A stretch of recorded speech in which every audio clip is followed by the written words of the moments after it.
guys, and welcome to a brand new episode of Phantom Curiosities, where we talk about ghosts and creepy tales and haunted spooky things. And today we have our first guest, Grav3yardgirl, one of my best friends, and we have a history of going antiquing and finding creepy dolls together, and I wanted to have her come on here to tell you about a story about a very haunted creepy doll that she had. So take it away about this doll named Robertina. You've already done one on the doll Robert, so that's where I got the name Robertina from. Which I don't know if you guys watch my channel or not, but generally I always select certain antiques to be part of my filming backdrop for my channel. So I was actually, I think, antiquing on my birthday one year.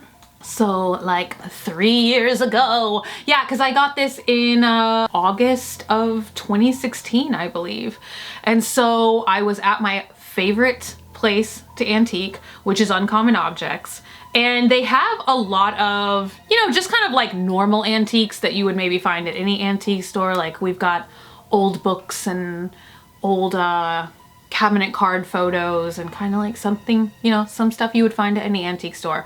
But then they also specialize in the extremely odd and curious. Like you will find, like, for instance, a wasp's nest maybe that you could buy, or just things that just seem a little bit, how would we describe it? Strange. Yeah, like different. Creepy photos that aren't all the way still like attached to the albums. And yeah. So there was a booth in Uncommon. This booth actually still exists in that store. And they tend to always have some of the odder weirdest things. Yeah, like I don't even know how to describe it. You kind of have to go there. They've got a lot of things that are Masonic, Oddfellows, and just things that seem a little off and a little different. And I have shopped from this booth a million times. I've gotten some of the coolest antique pieces there ever, right? So one day around my birthday, I go into the store and I see this doll all the way up, like on the high shelf of their booth. And yeah, it was like, it was on a doll stand. Like, you know, they've got the doll stands for like Barbie dolls or Monster High or whatever, right? Well, this doll was the size of probably like, what, a 2.5, 3-year-old? I don't know anything about real humans. So this was like a toddler sized doll. Like one that could just start walking. Yes, like it was big enough that if you saw it from the corner of your eye, you thought that it was a person standing, a small child standing there, right? So I got some people that I know who work there to pull it down, and everybody kind of was like, oh, this is like so creepy. And the doll, much like original Robert, was made out of fabric, but when you looked at her more closely, it's like she had all of these extremely intricate details. Like she had feathers that they had plucked apart and turned into eyelashes, like little pieces of leather fashioned into fingernails. Like had a whole overall little outfit on, socks, shoes, a little watch. They had hair that was like almost done in wefts, where it was like these cut strips of fabric that they had fringed and turned into hair. I mean, it was so detailed. It's like somebody had made a little miniature person. And so, you know, a lot of times when I see something like so weird, I'm like, do they have any history on the item? Where did they buy it from? Where did they pick it from? Etc, etc. And sometimes they can tell me and sometimes they can't, right? And so the craziest thing is a lot of times when I'm shopping at Uncommon, like I'll just make rounds around the store and I'll pick up everything that I like that I'm thinking about buying that day, and I'll have them put it behind the register, and then I'll do like an epic checkout where I'll kind of go through things and be like, yeah, I want that. No, I don't, right? Well, literally that day while I was shopping, I started to feel super sick. And so I ended up Yes, you were there. Yes. You were there. So I ended up not getting Robertina because I literally had felt sick for a couple hours. Thought you would be cursed. Yes. You know, like literally I was like laying in the back of a car, like being spoon-fed coffee for the remainder of the day. I remember. And I didn't start feeling better until like nighttime. Uncommon was already closed. So they put her back, and I went a couple weeks later and Robertina was still there. And sometimes I feel so drawn by antique objects and I'll have kind of usually like one of two feelings, which one feeling is like, oh my God, I'm so drawn to this. I know that I want it. And if I don't buy it, I will dream about it and it will haunt my dreams until but in a positive way, haunt my dreams in a good way. Or I will see an item and I will feel so drawn to it and I really, really want it. But then there's like something in the back of my mind that says you should not buy this. And even though I had that feeling repeatedly with Robertina, I still, for some reason, thought it was such a great idea to buy this doll and bring it home, right? I remember you asked me and Dogman, you're like, should I get it? I don't know, should I get it? And we're like, we don't know. No, literally. And I'm pretty sure everybody at the store was like, you're getting this thing? Do you want this thing? And I was like, nah. So yeah, I made kind of the stupid decision and I bought this doll like kind of against my better gut judgment, let's just say.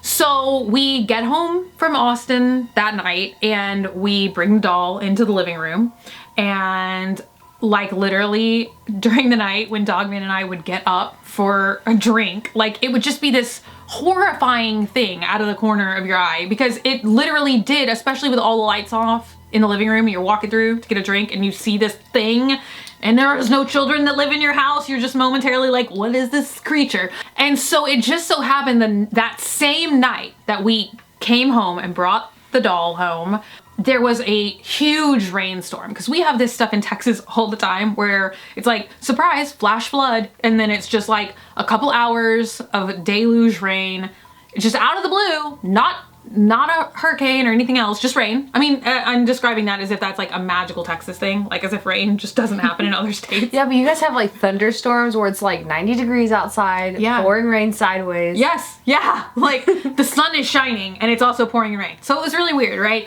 So before we moved to where we live now, I had to park my car outside. Like I didn't park it in the garage. There wasn't like any covered, it was just hanging out, right? And so I have a convertible, and at the time the car was only 2 years old at that year. So like literally too young to have like major problems, right? And so the car was parked in the driveway, and somehow this rain was so heavy that it like flooded inside of the car. Like I didn't know until the next day, like the alarm on the car just started going crazy. Cause like I didn't like wake up the next day and be like, oh, I bet my car is gonna be flooded full of water.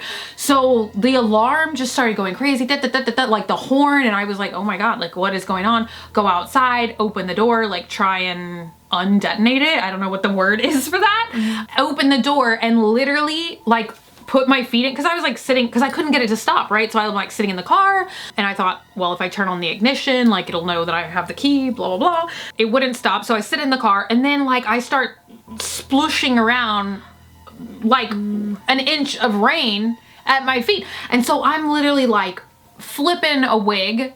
And, you know, we're trying everything to get this car to stop honking and beeping. I mean, it was just crazy. Like we had to drive it. We had to get it towed to the dealership. But I mean, pretty much it kept just, the battery had to die on the car because like it wouldn't stop making noise.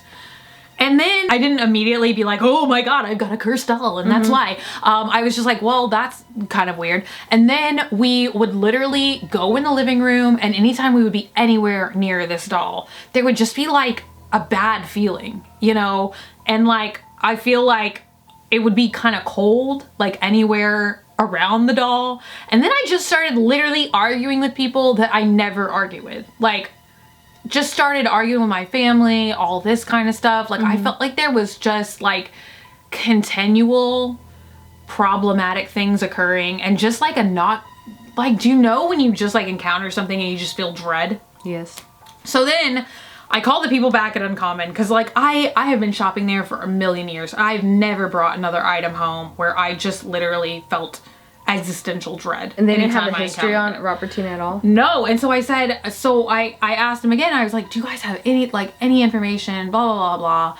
And they still, I don't even think that they talked to like the booth owners, you know, they just didn't know the information. So talked to somebody who worked at the shop at the time, and I was like, dude, I just literally am so freaked out, like, you know, because I mean, usually they don't like I don't know what their return policy is actually. So, you know, I've never asked to return something in my life. So like, oh, this must be serious. Yes. So then it became this thing, because then I talked to somebody who kind of like had knowledge of how to deal with things like that. And so they were telling me like, you should like respectfully move it to a different location, like put a circle of salt around it, like don't do anything disrespectful to the item. But then they were telling me like how, I guess potentially like it could fall into the wrong hands. I don't know. Like, do you know what I'm saying? Like, and I don't know how respectfully move it to another location. Yeah. Like you can bring it back, or like, I didn't even want to bring it back. Like I wanted to put it in a box and mail it back. Yeah. And so she literally sat in storage for months. And I feel like just that was honestly one of the darkest periods of my life, was when I owned this doll. And I was just always like too scared to bring the doll back to the store. So I ended up waiting up until we moved into this house. And then the owner was nice enough to help me set up my new space. And so he offered to pick up the doll and drive it back to the store with him. So then once the doll was gone, everything else, right, they had a birthday party for Uncommon Objects as like a celebratory for how I don't remember what year of business they were open at the time, but it was basically like a big party where a lot of the customers who are there a lot and people who run booths and all kinds of stuff like that all get together. And so I finally myself got to meet the owners of Robertina, like the people who own this booth, right? And so they were telling me they did know where this doll came from. They bought it picking, I want to say in like Kentucky or Alabama or something like that. But they said they basically got it from these people's house. Like if you've ever seen American Pickers, right? They like go to the side of the road and they see like a house that just looks like it would have a bunch of stuff in it. And then they're like, can we buy your bunch of stuff? What if it's like someone that passed away in the family or something? I have no idea. But they said that the owners had the doll through several generations, and that they would put the doll in the car, like the family car, to like make the kids like be more cautious when they were driving, and also to quote unquote keep them from taking the car. Right, so it's like some sort That's of weird. discouraging. Yeah, like I guess the parents would make them keep the doll in the car, and like to keep them, like I'm like, is the doll like watching them? Like why like if somebody put a doll in my car, I'd be like, cool, doll's going for a ride. Like I wouldn't be like, oh, better not take the What car for a happened to that joyride. guy when he drove that doll back? Did anything happen to him in his car? No, I don't think so. Okay. I don't think so. That would be super But I think he's like got a certain amount of like credits built up. Yeah. I don't know, because like I feel like if you just deal with this stuff all the time constantly, like you're probably gonna have weird stuff constantly, you know, so you're probably just like less sensitized to it. So they kept this doll in the car? Yeah, they kept the doll in the car, and it was supposedly like, I don't know, they presented it to me as like something that like discouraged the kids from misbehaving, like almost like a weird childlike nanny / guardian. You better behave. Yeah, but they didn't know its name. I think that they said that it was like from the early 1900s, because they did say it was like it had gone through like a couple generations, like parents had it, and then, well, I don't need to explain what generations are. I mean, like first parents, then children are born, and then someone is grandparents. So I don't know, it was like really kind of weird. But then on the flip side, I feel like those people were also like, oh my god, like you're probably like just, I don't know how to describe. So basically what happened, I forgot to tell you, is once they took it back to the store, these people came in a couple days later who have a museum in Canada. I don't remember what it's called, but basically it is an entire museum of like disturbed items or haunted items. I don't know how we would describe it any other way. And they heard my experiences and my story with Robertina, and then they bought her, and she's in a museum now. Wow. So you can actually like go visit Robertina for yourself if you want to see a creepy. I'll see if I can find the museum. Yeah.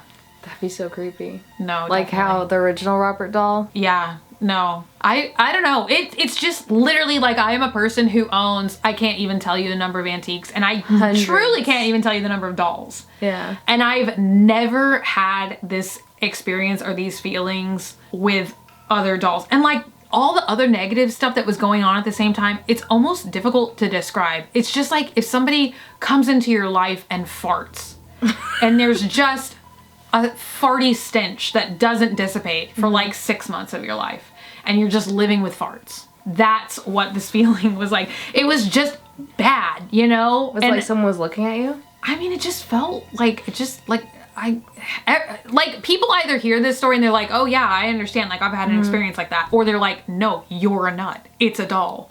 And I'm open to like either interpretation of my life. Cause I'm, you know, but it's just kind of like, I don't know. I do believe in stuff like that. And so it is just kind of like, like if nothing really makes sense of like why everything is weird, like for any normal reason, then I do start to be like, is it ghosts? Did anything else creepy happen with the doll? Did you see it in any other part of the house that you don't remember? No, but I feel like it was like kind of minorly, like it's almost like the wrist would be flipped and nobody else wants to touch this doll. Yeah. Okay, Dogman's not touching this doll. I didn't even want to touch this doll at that point. Like literally, I just remember everyone who saw it was like, why did you buy that? And then I was like, why did I buy that? You know? Yeah, no one was like, oh, that's so cute. No, nobody was like, oh yeah, I understand. You know, and it's like, I literally had designs to like, I thought it was gonna be such a cool backdrop thing. Everybody was gonna be like, oh, you're a weird, creepy doll. And I was gonna be like, but I love her. And it was not that experience. We did not bond, which just sounds crazy. I'm over here bonding with my little babies, but I do. These are all my sweet little babies. They're so sweet and good.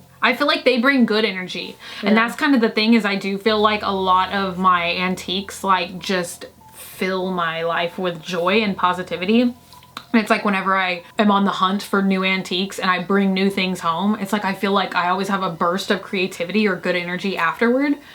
But this was not like that. This was like the exact opposite. Like it's the first time that I was like, why have I done this? Like these are calmly sleeping and happy, but that one's like some sort of dread. Yes.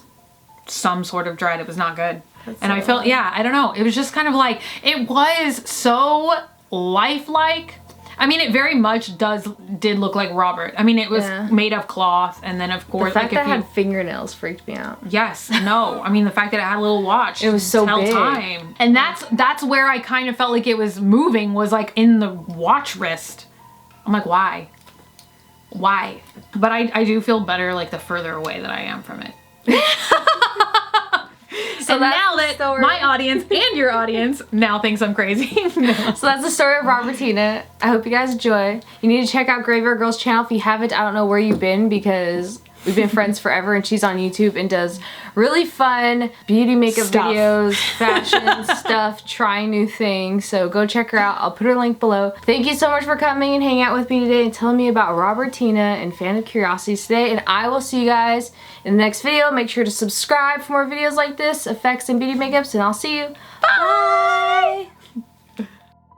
We're wearing see if we're almost the same kind of lipstick. Oh yeah. See if we're in focus. Wait, are you gonna watch and make sure there's no red on my tea? There's no red. That's a miracle. I can't edit that out, sorry. I'll do it again. Let me see if that's in focus. Oh my god. Everything. I was saying, so every time I film this, something creepy happens. My lights, I had these big dome lights, like big studio lights, and I saw smoke and smelt burning and a spark. Then the SD card flew out of there, split in half. I have no stomach for my own genre anymore. Oh, when I was filming the intro for this, the lights would go on and off in my parents' bathroom by themselves. And then they said that they found a pile of children's toys underneath their house and they've lived there for 30 years and I've never seen that. I don't want that. The plumbers even got scared to fix their plumbing. I don't want that. Wait, look, I look like your little ventriloquist dummy down here. Wait, why is it doing? Oh, that's just normal. Yeah. Okay, I was like, why? Like literally we were watching ourselves on the monitor and the thing just like, like it's like flipping. Right. While I'm here. What? We can retell the flames. Okay. We almost killed this camera right now. I am a little puppet. A little ventriloquist puppet.